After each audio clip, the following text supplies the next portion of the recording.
Aside from some crazy all-star appearances, the media hasn't been ideal with its award voting either. There have been some truly bizarre situations in NBA awards history, from guys receiving MVP without making first-team All-NBA to Defensive Players of the Year being second-team All-Defense. Let's check out some of the NBA's most bizarre award selections below. At number 4, in 2010 through 2011, LeBron James lost the MVP award to Derrick Rose.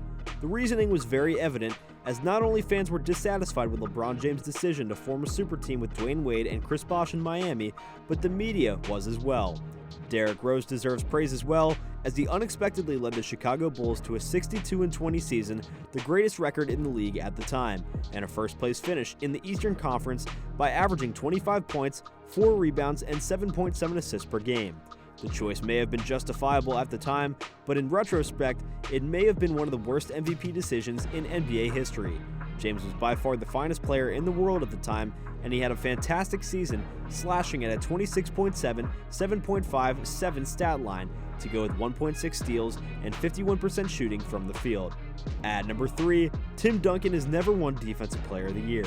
Tim Duncan, the big fundamental, is perhaps best recognized for his face-up game, ability to finish with either hand in the post, and his trademark bank shot. He was, however, perhaps the best big man defender of his era, averaging at least 2.0 nightly blocks 12 times in his career and was named to 8 all-defensive first teams.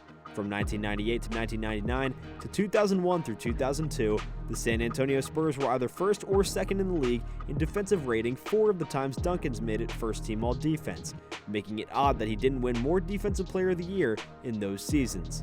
Duncan was never even close to second in the vote for the award.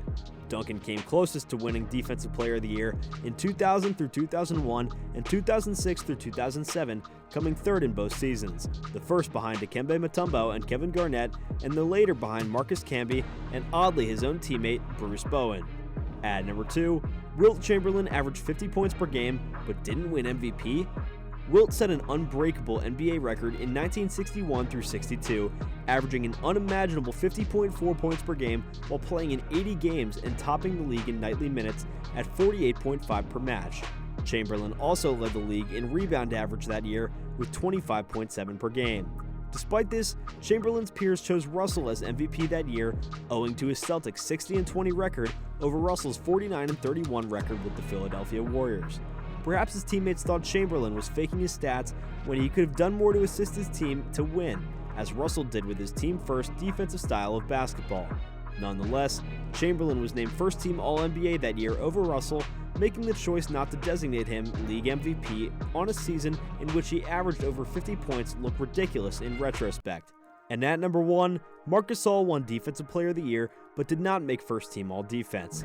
We finished with the huge Spaniard and Memphis Grizzlies great Marc Gasol, who was overlooked in 2012 through 2013.